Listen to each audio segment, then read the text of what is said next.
Have you ever heard that term well-being and thought, man, what do they even mean by that? Right? I used to picture someone sitting on a beach meditating, and they've got a smile on their face, and they've set themselves up with whatever they've done in their nutrition, their sleep, and all the rest of it, and now they're just sitting there and they're just being in this nice, pleasant state. And man, that's a bit of a trap, right? It's a bit of a trap.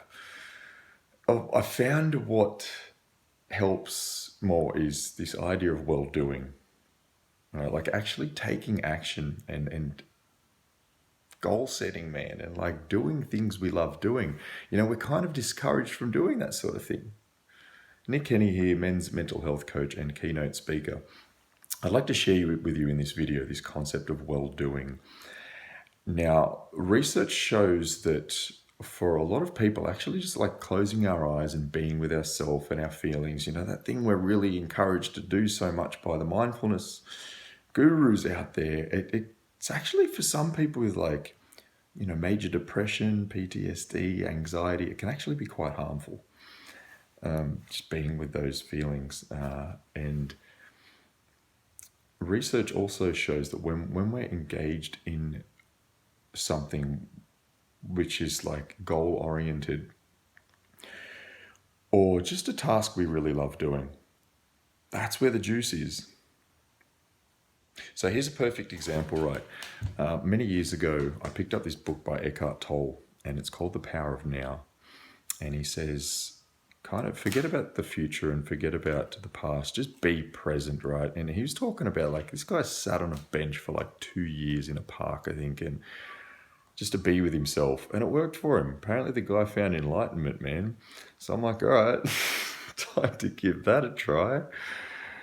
Because I was listening to Alan Watts and, checking out Osho and all these spiritual gurus, and they're all saying that same thing, like stop trying to be something and just be.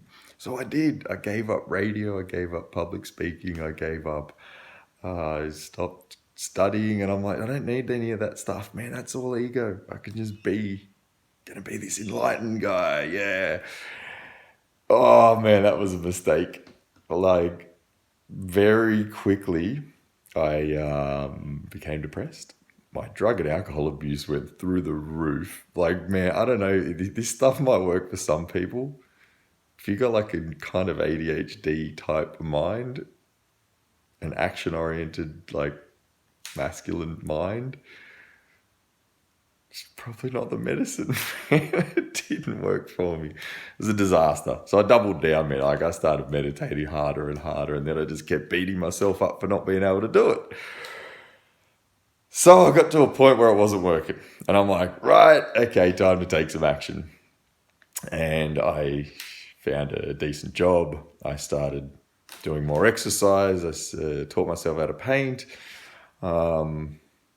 Started studying again, started public speaking again, like all the rest of it, man. And it worked. Lo and behold, it worked, right? I'm waking up at 5 a.m., refreshed, ready to go, rather than 5 p.m., aimless, hungover, miserable.